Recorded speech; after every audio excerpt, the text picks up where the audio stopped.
Everyone, judiciary bye PW के platform पर आप सभी का स्वागत है। आई एम अपूर्वा पुरोहित। आप में से काफी लोग जानते होंगे कि एआईबी का नोटिफिकेशन आ चुका है।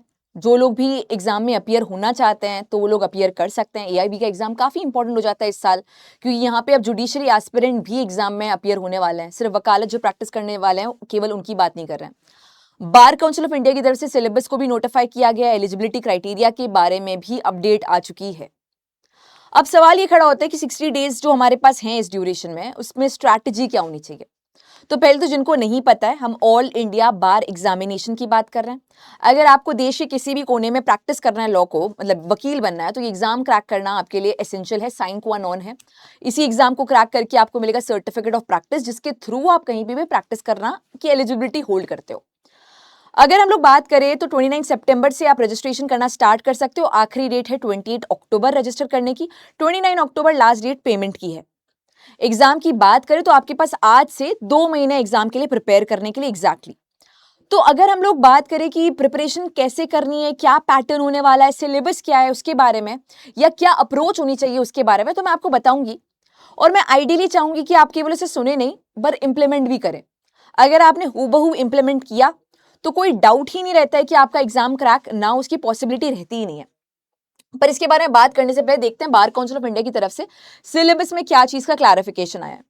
एआईबी 19 में आपके old loss, old criminal loss plus new criminal loss शामिल थे।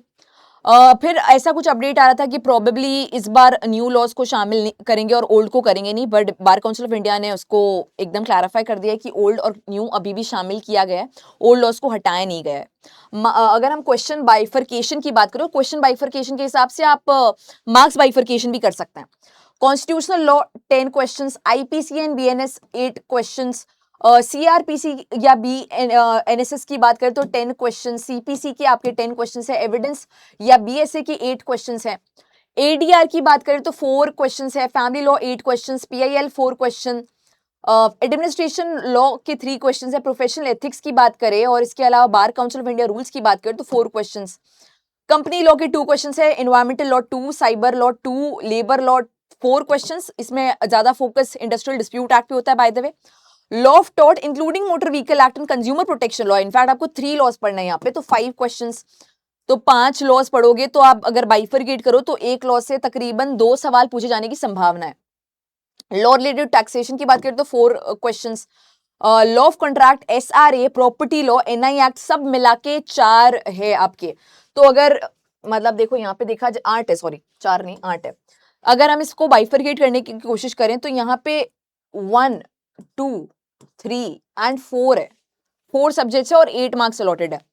तो आप 2 ईच रख सकते हो, यानी कि लॉ ऑफ कॉन्ट्रैक्ट के 2, स्पेसिफिक रिलीफ के 2, प्रॉपर्टी लॉ के 2 एंड एनआई के 2, which is not a lot of allotment to एक पर्टिकुलर चीज। आइडियली अप्रोच ये होनी चाहिए जहां पे भी ज्यादा सवाल पूछे जा रहे हैं उनके ऊपर पहले फोकस करें, उनकी तैयारी पहले कर लें। जहां पे 2-2 मार्क्स पूछे जा रहे हैं उनको हम लोग लास्ट के लिए भी रख सकते हैं, हालांकि छोड़ना कुछ भी नहीं है। Land acquisition act 2 and IPR के 2 क्वेश्चंस एंड इन टोटल आपके 100 क्वेश्चंस हैं। यहाँ पे नेगेटिव मार्किंग बिल्कुल भी नहीं होती, यानी कि आप अपनी दूसरे तरीके से भी एग्जाम में अटेम्प्ट कर सकते हो। ओपन बुक एग्जाम भी है, हालांकि ओपन बुक एग्जाम के बारे में ये क्लैरिफाई कर दूं कि यहाँ पे टेक्स्ट बुक्स अलाउड नहीं है, आपके डायरेक्ट अलाउड है और डायरेक्ट में कमेंट्री नहीं होनी चाहिए। ये कुछ बेसिक पॉइंट्स है। अब हमने जब मार्क्स का अलोकेशन देख लिया या क्वेश्चंस का अलोकेशन देख लिया तो एक सवाल ये भी खड़ा होता है कि प्रिपरेशन कैसे करें। ये भी एक चार्ट है जहां पे यही मार्क्स के बारे में डिवीजन किया गया है कि किस तरीके से क्वेश्चंस अलॉटेड है, मार्क्स अलॉटेड है, एंड जो चीज हमने अभी थोड़ी देर पहले करी थी वही चार्ट फॉर्मेट में आपके सामने है। तो आइडियली अब बात करें कि किसको कितने दिन मिलने चाहिए, तो constitution of India 8 days deserve करता है आपकी प्रिपरेशन में, आज से अगर आप तैयारी चालू करते हो। इसमें आपका फोकस होना चाहिए बैरेक्ट पे। बैरेक्ट पर आपका फोकस सारे के सारे लॉज में होना चाहिए। ऐसा कोई भी कानून नहीं है जहां पे बैरेक्ट स्किपेबल चीज है। बैरेक्ट इज अ रामबाण फॉर एआईबी एग्जामिनेशन, ऐसा बोल सकते हैं। तो यहाँ पे आपका बैरेक्ट हुआ, केस लॉज हुए, लैंडमार्क केसेस हो गए। कॉन्स्टिट्यूशन में लैंडमार्क केसेस बहुत इंपॉर्टेंट है, ज्यादा नहीं कर रहे होते हैं, 50 से 100 लैंडमार्क केसेस हैं और एआईबी के लिए I think 50 is also enough. इसके अलावा कॉन्सेप्ट्स और पीवाईक्यूज पर भी आपका फोकस होना चाहिए। पीवाईक्यूज के साथ साथ में प्रैक्टिस क्वेश्चंस भी समझना, जहां भी पीवाईक्यू लिखा है समझ जाना कि प्रैक्टिस क्वेश्चंस भी है। तो 8 days for constitution of India, जहां पे concepts, bare act, landmark cases, Maxim's सब पे आप फोकस करोगे। फिर सेकंड आप पीआईएल में जा सकते हो, इसको एक दिन केवल अलोकेट करोगे और कॉन्सेप्ट जजमेंट पीवाईक्यूज में आप एंटर करोगे तो आपको पूरी चीजें समझ में आ जाएगी। पीआईएल की बात करें तो आपके जस्टिस पीएन भगवती जो है, उन्हें पाइनर ऑफ ये पीआईएल इन इंडिया की बात की जाती है। इनके साथ साथ में और भी काफी सारे जजेस थे, पर he is known as father of PIL in India. तो इनके जो भी जजमेंट्स रहे हैं, हुसैन अरा खातून की बात कर लो, इसके अलावा और भी जो इनिशियल लेवल के जजमेंट्स रहे हैं वो आपको पता होने ही चाहिए। एडवोकेट्स एक्ट और प्रोफेशनल एथिक्स को आप 2 दिन दे सकते हो। यहाँ पे एडवोकेट्स एक्ट भी आएगा, रूल्स भी आएंगे, ये सारी चीजों को आपको कंबाइंड तरीके से पढ़ना होगा और 2 दिन आई थिंक सफिशियंट होगा उसको प्रॉपर्ली कवर करने के लिए। एनआई एक्ट 2 डेज, हालांकि कॉन्सेप्चुअल है, टेक्निकल है सब्जेक्ट, पर 2 दिन से ज्यादा इसको मत देना। TPA again 2 days, Indian contract act 2 days, SRA 2 days, ADR 2 days, labour laws 2 days, टॉट 2 डेज, फैमिली लॉ 5 डेज हमने दिया है, आईपीसी को 5 दिन दिए हैं, आईपीसी बीएनएस को। अच्छा, ये तीनों ही लॉज में ना, बीएसए एविडेंस एक्ट, ठीक है, ये तीनों जो लॉज हैं, new laws and old laws, इसमें डिफरेंसेस आपको क्लियर करने बहुत इंपॉर्टेंट है। ये एआईबी में पूछा जा सकता है, खास तौर पे क्या बदलाव आया है, एविडेंस एक्ट में क्या था, नहीं था जो कि बीएसए में आया है, क्या सीआरपीसी में नहीं था जो कि अब बीएनएसएस में इंक्लूड किया गया है, आईपीसी में कौन से ऑफेंसेस नहीं थे और कौन से ऑफेंसेस बीएनएस में शामिल किए गए। You have to be very very clear with the differences part and conceptual part as well. तो इनको डेज हमने दिया, आईपीसी बीएनएस को 5 डेज, सीआरपीसी बीएनएस को 10 डेज दिए, काफी दिन दिए। इंडियन एविडेंस एक्ट और बीएसए को 5 डेज और सीपीसी को अलग से 8 दिन दिए, which is again a sufficient time period for you to understand CPC. अब आप कई लोग सोच रहे होंगे कि मैम एनआई एक्ट 2 दिन में कैसे होगा और एविडेंस एक्ट 5 दिन में कैसे होगा, सीपीसी 8 दिन में कैसे होगा, और यहाँ पे हम लोग सारे कॉन्सेप्ट्स भी कर रहे हैं और बेरेट भी पढ़ रहे हैं, कैसे सब चीजें होंगी। पहली बात तो एआईबी के लिए हार्डवर्क से ज्यादा स्मार्ट वर्क होना चाहिए। यू नीड टू नो कि मुझे क्या पढ़ना है और साथ साथ मुझे क्या नहीं पढ़ना है, किस चीज पे मुझे बिल्कुल भी फोकस नहीं करना है। You have to be extremely clear with that कि मुझे किस पे फोकस नहीं करना है। अगर वो चीज आपके दिमाग में क्लियर रहेगी तो फिर आप फोकस कर पाओगे जो चीजें आपको एग्जाम में गो थ्रू करने के लिए हेल्प करेगी। तो क्या चीजों का ध्यान रखना है अगर खुद से प्रिपरेशन कर रहे हो उस दौरान, अगर आप हमारे साथ मिलकर प्रिपरेशन कर रहे हो तब क्या करना है, दोनों की डिफरेंट अप्रोच हो सकती है।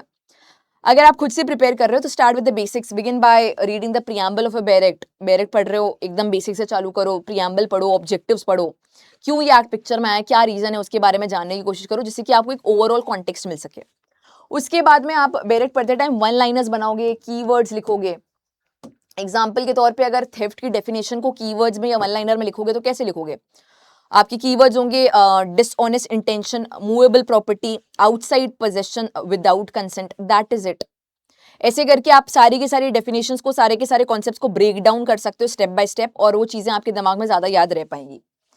Break down the act into sections and subsections, try to understand, जो चार्ट जहां पे भी काम आ रहा है वो चार्ट्स को का सहारा भी लीजिए। It will help you to understand the concepts, और एआईबी कॉन्टेक्स्ट से काफी इंपॉर्टेंट रहेगा। हाईलाइट करो अपने बैरेक्ट को, ये भी चीज बहुत इंपॉर्टेंट है। इसके बाद में केस लॉज और मैक्सिम पे फोकस होना चाहिए। एआईबी के लिए अब ऐसा वाला नहीं रहा है जहां पे आप ओपन बुक एग्जाम में सारी चीजें ओपन बुक से अटेम्प्ट करके एग्जाम क्रैक कर लोगे। लेवल इसका बढ़ रहा है क्योंकि हमें अच्छे वकील चाहिए देश में, सुप्रीम कोर्ट इस चीज को ऑलरेडी बता चुका है। तो लैंडमार्क केसेस भी शामिल होंगे, रीसेंट इंपॉर्टेंट केसेस भी शामिल होंगे। लैंडमार्क केसेस टोटल इंपॉर्टेंट 50 होंगे, रीसेंट इंपॉर्टेंट में भी 50 से 100 इंपॉर्टेंट क्वेश्चन होंगे। मैक्सिम्स पे भी आपका फोकस रहेगा, जो जो इंपॉर्टेंट मैक्सिम्स हैं, इन टोटल आप 100 मैक्सिम्स को याद कर सकते हो, that is also sufficient. Practice questions and PYQs पे आपकी पकड़ खास तौर पे होनी चाहिए। मॉक टेस्ट पे भी आपकी पकड़ होनी चाहिए। आप जब प्रिपरेशन हो जाए तो मॉक टेस्ट अटेम्प्ट करना स्टार्ट कीजिए और ओएमआर शीट्स को प्रिंट करा लो। हालांकि देखो, हो सकता है कि यहाँ पे सीबीटी मेथड से यानी कंप्यूटर बेस्ड मेथड से भी एग्जाम हो, उसके बारे में एज ऑफ नाउ कुछ क्लियर कम्युनिकेशन नहीं हुआ है, पर दोनों पॉसिबिलिटी है, ऑफलाइन का भी है, ऑनलाइन का भी पॉसिबिलिटी है। ऑफलाइन भी हो सकता है काफी स्टूडेंट्स के लिए, और यहाँ पर आपके पास में ओएमआर शीट को कैसे फिल करना है वो आना चाहिए। काफी बार ऐसा हुआ एग्जाम में कि लोगों की ओएमआर शीट को इनवैलिड या रिजेक्ट कर दिया है, वो प्रॉब्लम नहीं आनी चाहिए एटलीस्ट। मतलब सब कुछ कर लिया, प्रिपरेशन कर लिया, एग्जाम बढ़िया तरीके से क्रैक कर लिया मतलब अपने हिसाब से, और ओएमआर शीट रिजेक्ट हो गई। अब नेक्स्ट एग्जाम के लिए वेट करना पड़ रहा है, आपका प्रैक्टिस जो ईयर्स काउंट हो सकते हैं, जो मंथ्स काउंट हो सकते हैं, वो सब वेस्ट हो रहे हैं। You are just getting junior in position, अगर उस कॉन्टेक्स्ट से बात करें तो ये सब होना चाहिए आपका। अब आप खुद से प्रिपेयर कर रहे हो ना, तो इट इज अ समुद्र। आप चाहो तो कर भी सकते हो, कोई मना ही नहीं है। मैंने आपको डेज बता दिए, सब्जेक्ट्स बता दिए, कितने क्वेश्चंस कहाँ से पूछे जाते हैं वो बता दिए। इसके हिसाब से आप प्रिपरेशन स्टार्ट कर सकते हो, बट इट इज अथाह समंदर जिसमें आप थोड़ा सा खो भी सकते हो। तो दो ऑप्शन है आपके पास, एक ये है कि मैं यूट्यूब पर आपके लिए फ्री सीरीज लेकर आऊंगी जो कि रिविजन बूस्टर सीरीज होगी। वो यूट्यूब पर आपके लिए 8 PM पे एक सेशन होगा एवरी सिंगल डे। 2 दिन में हम लोग इस सीरीज को 8 PM पे स्टार्ट कर लेंगे। रिवीजन बूस्टर रहेगी, हर सब्जेक्ट की होगी और अगर आप हर दिन इस क्लास में कनेक्ट करोगे तो आप काफी हद तक एग्जाम क्रैक कर पाओगे, क्रैक तो कर ही लोगे। अगर आपको कोई भी पॉसिबिलिटी नहीं चाहिए कि देखो मुझे बिल्कुल डाउट नहीं चाहिए मैडम, मुझे तो एक बार में क्रैक करना ही करना है, कैसे मैं ये जो जितनी भी चीजें बताइए कॉन्सेप्ट्स, केस लॉज, चार्ट, सारी चीजों को एक साथ 2 महीने में पढ़ सकता हूँ, पढ़ सकती हूँ, तो फिर आप वकालत AIB बैच में भी एनरोल कर सकते हैं। डिस्क्रिप्शन बॉक्स में इसका लिंक भी दे रखा है और प्राइस बिल्कुल भी ज्यादा नहीं है, प्राइस आपकी 999 है। तो 999 इज नथिंग एक्चुअली। तो इस बैच में भी आप एनरोल कर सकते हो, इससे आपको कॉम्प्रिहेंसिव प्रिपरेशन मिलेगी, 2 महीने में आपका एग्जाम क्रैक हो जाएगा। इसमें मैं गारंटी लूंगी, लेकिन गारंटी केवल तब अप्लाई होगी जब आपने सारी क्लासेस अटेम्प्ट की हो, देखी हो, जो आपको होमवर्क दिया जा रहा है वो किया हो। उस सिचुएशन में I can take the guarantee. अगर आपको लगता है कि मेरे पास 999 नहीं है, 999 मैं नहीं कर सकता हूँ, हालांकि करना चाहिए, you should not take any kind of कोई भी तरीके का आपको रिस्क लेना नहीं चाहिए, बट फिर भी तो आप YT फ्री सीरीज 8 PM पे भी अटेम्प्ट कर सकते हो। या फिर अगर आपको लगता है यूट्यूब भी नहीं, ये भी नहीं, वो भी नहीं, मैं केवल खुद से बैठ के पढ़ना चाहता हूं, तो मैंने आपको बता दिया कि कितने क्वेश्चंस पूछे जा रहे हैं, कितने दिन आपको अलोकेट करने चाहिए, किन किन चीजों पे आपका फोकस होना चाहिए। बेरेट में कीवर्ड्स के ऊपर, हाईलाइट करने पर, इंपॉर्टेंट चीजों को, लैंडमार्क केसेस पर, रीसेंट केसेस पर, OMR फिल कैसे करना है उस चीज पर, कॉन्सेप्ट्स के ऊपर, प्रैक्टिस क्वेश्चंस के ऊपर, PYQs के ऊपर और अंत में मॉक्स के ऊपर। मॉक्स भी सफिशिएंटली आपको अटेम्प्ट करना है और मॉक्स में भी आपको PYQs के ऊपर खास तरीके से फोकस रखना है। तो ये पूरा की पूरा आपका अप्रोच रहने वाला है AIB की 60 डेज की स्ट्रैटेजी में। लास्ट में कुछ दिन आपके पास बचेंगे भी, यहाँ पे जो डेज मैंने अलोकेट किया उसके बाद में you will have some time to revise, constantly revise and attempt enough mock test. So that is it. अगर आपको यहाँ पे कोई भी डाउट आता है या कोई भी प्रॉब्लम आती है वकालत बैच में एनरोल करते टाइम, खुद से सेल्फ स्टडी करते टाइम, या YT की फ्री सीरीज को लेकर भी कोई डाउट है तो आप कमेंट में मेंशन कर सकते हैं। बाकी thank you so much for joining in, all the very best. मैं चाहूंगी कि यहाँ पर सभी लोग AIB जो भी अटेम्प्ट करना चाहते हैं वो अटेम्प्ट करें और एग्जाम को क्रैक भी करें। सबसे बड़ी बात ये है कि अब फाइनल ईयर स्टूडेंट्स भी AIB का एग्जाम दे सकते हैं, तो make the most of it. At the same time judiciary aspirants जो कि 3 ईयर प्रैक्टिस रूल निभाना चाहते हैं वो लोग भी एग्जाम दे, और जो लोग वकालत प्रैक्टिस करना चाहते हैं उन्हें तो एग्जाम देना ही है। सो या all the very best and see you all in the classes.